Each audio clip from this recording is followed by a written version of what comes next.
Salve, rapaziada. Ontem no Barradão a gente viu um peladão Série B. Mas foi um peladão Série B bom, com entretenimento, com gols, com 39 finalizações, com gols perdidos, com defesaças. Então, foi um ótimo jogo de futebol como entretenimento para a gente acompanhar.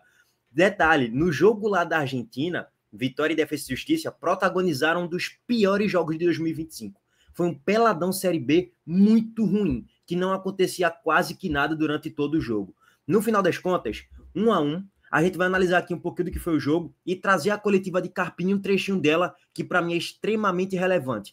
Quando ele diz basicamente que está preservou ontem alguns titulares para jogar a Série A, que é o principal campeonato, e basicamente ele falou, esquece, a gente não vai focar 100% nossas forças na Sul-Americana, porque a gente está praticamente eliminado e a gente tem que focar em fazer os 45 pontos na Série A. Ou seja, o Vitória meio que já abandonou a Sul-Americana, tá, gente? E tá correto. Eu venho aqui parabenizar a decisão de Carpini. Tá correto, cara. O Vitória não vai a canto nenhum com esse time, com esse elenco. Vocês acham que o Vitória vai a algum lugar? Segundo o Fábio Mota, o objetivo era chegar na final da Sul-Americana. Com Janderson no ataque, com Carlinhos, com Léo Pereira, com Eric. Vocês acham que esse time vai a algum lugar? Não. Detalhe, Osvaldo ontem foi o titular e eu canso de falar isso para vocês. Dos pontas do Vitória, depois de Eric e Gustavo Mosquito, o melhor é Osvaldo, já no INSS, já com 200 anos de idade. O melhor ponta do Vitória, depois de Eric e Gustavo Mosquito, é Osvaldo. E ontem, ele foi um dos melhores em campo.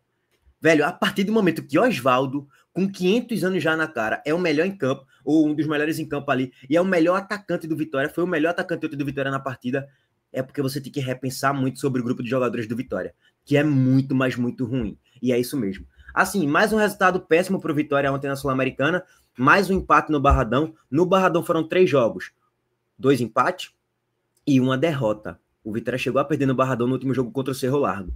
Fora de casa, o Vitória empatou um jogo contra o próprio Defesa e Justiça. Somou 3 pontos em 4 jogos. A situação para se classificar na liderança beira o impossível. O Vitória vai jogar 2 jogos fora agora, contra a Universidade Católica e contra o Cerro Largo, e aí teria que buscar 2 vitórias e torcer para a Universidade Católica não vencer nenhum jogo. Ou seja, vamos para a parte prática, isso não vai acontecer. A liderança não vai chegar para o Vitória. Mas a segunda colocação ainda é plausível sim, ainda é factível, porque o Vitória está 1 ponto do Cerro Largo, que é outro time horroroso. Esse grupo do Vitória é muito ruim, tá, gente? O time do Defesa e Justiça é muito ruim, o time do Cerro Largo é muito ruim. É um grupo quase que de Série B. O grupo B, né?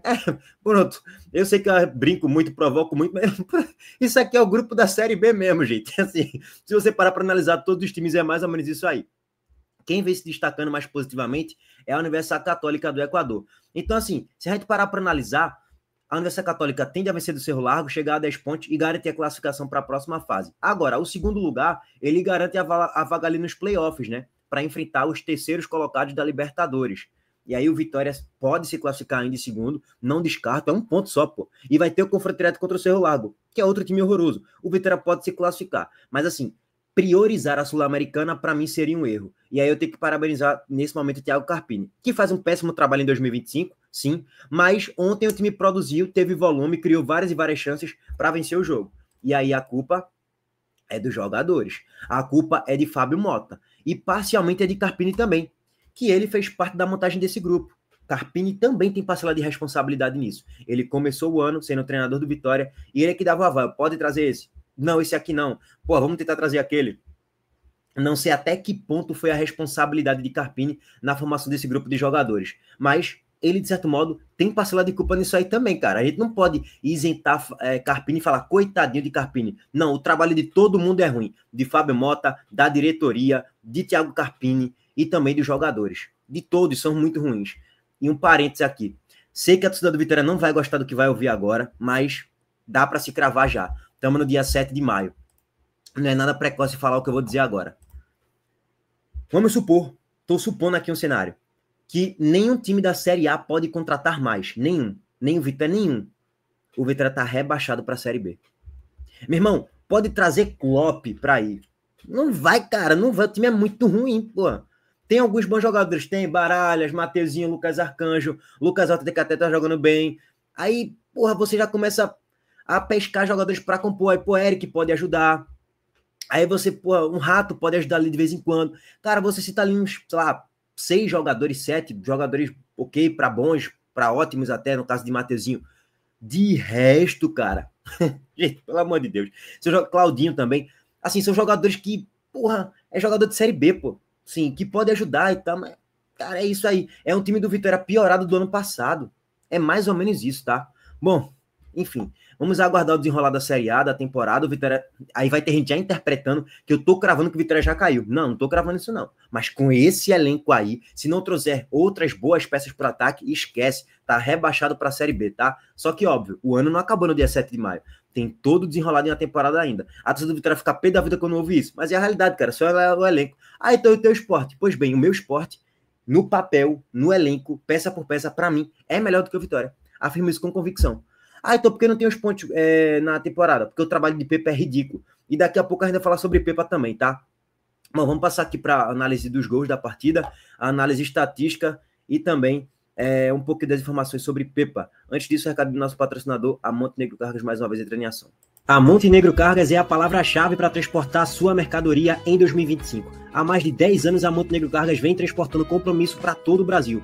Com as modalidades de entregas fracionadas, expressas e dedicadas, vem oferecendo sempre o melhor serviço e detalhe, por um precinho justo. Além disso, a Montenegro Cargas é uma das poucas do Brasil a incluir prazo de entrega em proposta para vários trechos do contrato, garantindo confiança, eficiência e transparência em cada entrega. Essa é a Montenegro Cargas transportando compromisso. É carga, viu, pai?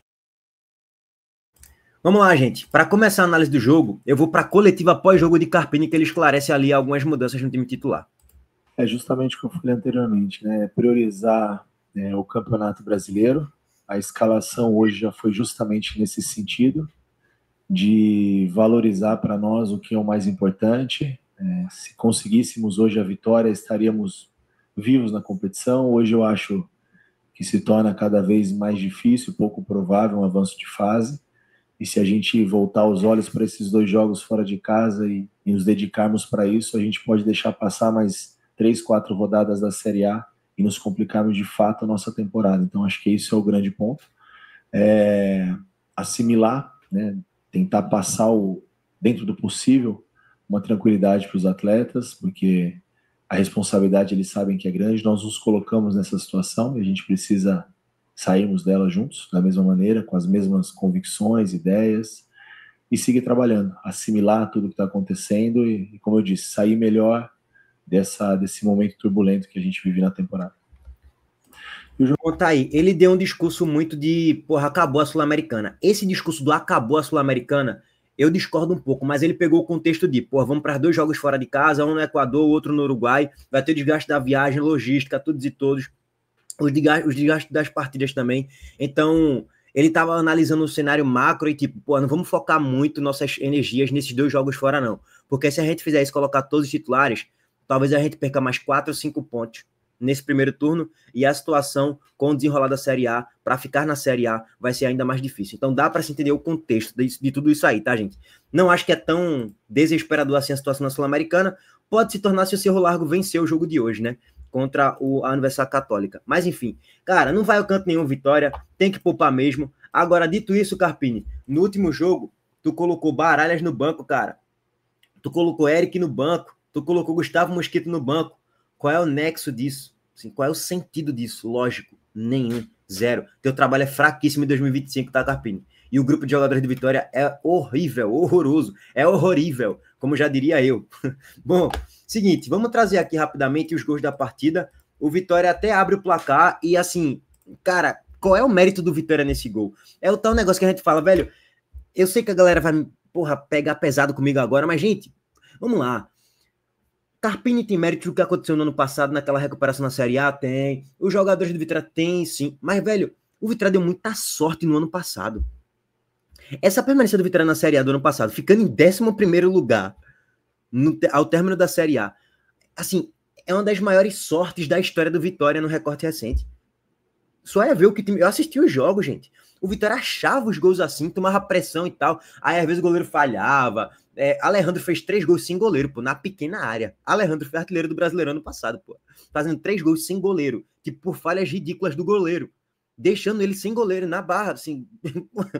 Aí quer falar, não, planejamento, não. Gente, pelo amor de Deus, gente. Bom, olha o primeiro gol do Vitória. Cruzamento na gradeira de Osvaldo. E o goleiro do Defesa e Justiça, que é horroroso, ele solta a bola nos pés de Edu. Sim, tipo assim, faz o gol aí, irmão. Tá ligado, ponto? Lógico que o Vitória criou volume para fazer gols em outros momentos da partida. Janderson perdeu gol, Carlinhos perdeu gol, Oswaldo perdeu gol. Enfim, todo mundo perdeu um caminhão de gols ali. Se a gente for parar para analisar, 20 a 19 finalizações ao todo na partida, 7 a 7 na Barra. Poderia ser um 7 a 7 o jogo ontem, porque Arcanjo fez umas 3, 4 defesaças, o goleiro Defesa e Justiça também fez outras 3, 4 defesaças, foram gols perdidos, finalizações para fora, Carlinhos finaliza uma bola fora do estádio. Então, assim, foi 1-1 que a moeda poderia cair para um lado ou para o outro. Caiu para o empate, nem para um nem para outro, na verdade, né? Mas os dois times mereciam até mais gols na partida. Um 2-2, um 3-3. Não é nenhuma injustiça esse jogo terminar empatado. Se fosse para ter um vencedor, talvez seria Vitória? Talvez. Mas, cara, o Cerro Largo, ó, o Defesa e Justiça produziu muito também durante toda a partida, tá, gente? Bom, voltando aqui agora para os gols. Seguinte, olha o gol de empate do Cerro Largo. Arcanjo, que estava muito bem na partida, fazendo grandes defesas, nessa aqui ele teve falha, cara. Não tem pra onde. Ah, foi golaço, Heitor. Cara, foi golaço, o cara finalizou a bola na gaveta. Mas Arcanjo foi uma mãozinha de jacaré ali, viu? Porque ele tocou na bola, ele deslizou só na bola. Se ele tivesse a mão dele fosse um pouquinho mais pro lado, um pouco mais firme, ele faria uma outra ótima defesa e a bola iria para escanteio. Ó, a cobrança de falta não foi tão no ângulo assim, tão impossível para Arcanjo pegar. Ele tenta dar o tapa, mas não consegue. A bola meio que resvala só na luva dele, ó. Ó. Meio que pegou quase que no antebraço, né? Não foi nem na luva que tocou, nem na mão dele que tocou. Acho que foi no antebraço, se eu não me engano. Por esse ângulo não é o melhor, não. Foi um golaço, mas para mim, Arcanjo tem parcela de culpa nesse gol aí também, tá, gente? Respeito quem discorda, mas ó o gol. Falhou. Não tem pra onde. Lógico, não é um frango, nem nada do tipo, mas dava pra ter feito a defesa aí, tá?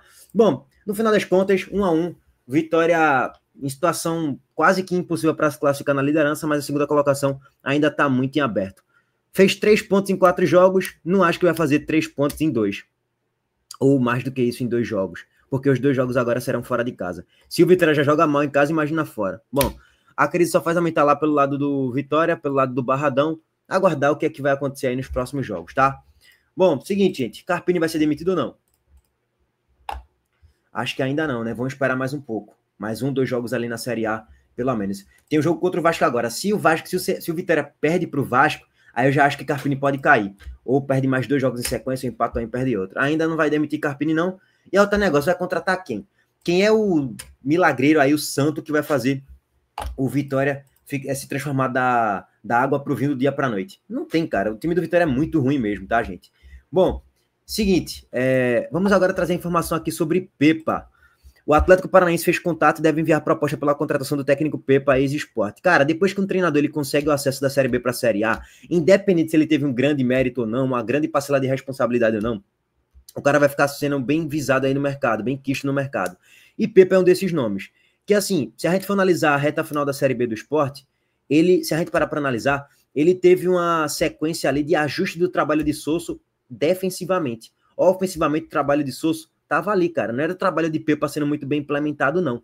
Então, óbvio, deu aquele choque inicial quando ele chega, o impacto inicial, o Sport começa jogando muito bem, mas depois se tornou um time meio que mais pragmático mesmo, foi colhendo resultados, porque o time do Sport era um dos melhores daquela Série B, né, até que subiu em terceiro, e poderia até bater campeão, porque sim, o time do Sport tinha capacidade para ser campeão, e quando o caldo foi engrossando na reta final da Série B, o único jogo que o Sport fez convincente foi contra o Novo Horizontino, que o Sport faz 3-1 lá em Novo Horizonte. Ali foi um ótimo jogo do Sport. Tirando isso, cara, o Sport foi humilhado 2 vezes contra o Operário de Ponta Grossa, no Paraná e na Ilha do Retiro. O Sport perdeu para o América Mineiro jogando mal pra cacete. O Sport empatou contra a Chapecoense, por decisões também de Pepa na escalação, no meu ponto de vista. Se a gente parar para analisar, o jogo contra o Mirassol lá foi um jogo muito ruim do Sport, covarde, só fez marcar, se defender o jogo todo. O jogo contra o Paysandu, o Sport ganha, mas mais pela sorte e pela individualidade no gol ali de Cariús e no passe de Zé Roberto, do que pelo bom futebol do Sport. Então, assim, vamos aguardar o que é que, se ele for contratado pelo Atlético Paranaense, o que é que ele vai fazer na Série B. Se ele, de fato, é um técnico interessante para buscar um acesso, se ele é um técnico de Série B ou não. Ou se ele é mais um técnico fraco que deu sorte na reta final da Série B do ano passado. Enfim, aguardar. como é que vai ser Pepa no Atlético Paranaense. Eu queria que isso acontecesse, que ele fosse para o Atlético Paranaense para ver o que é que vai dar lá no Furacão, tá? Não acho que é uma péssima contratação, não. É uma aposta que o Atlético Paranaense está fazendo pelo histórico recente dele de acesso. Tal. Eu não acho ele também o pior treinador do mundo, apesar que o trabalho que ele fez aqui em 2025 foi patético, foi tenebroso, um técnico de uma nota só, que escala mal em alguns momentos da temporada, não tem coerência, estabelece rodízios que não serviram para nada, enfim. Mas como o trabalho aí tá em andamento já, tá meio que, entre aspas, na metade do ano já, aí vai ser uma outra filosofia. Não tem isso de rodízio mais não tem um porquê poupar. Enfim, aguardar, cara. Tem muita coisa ainda para acontecer. Bom, tamo junto, rapaziada. Abraço para todos vocês. Deixa o like aqui no vídeo, se inscreva no canal e ativem o sininho de notificações. Valeu, gente.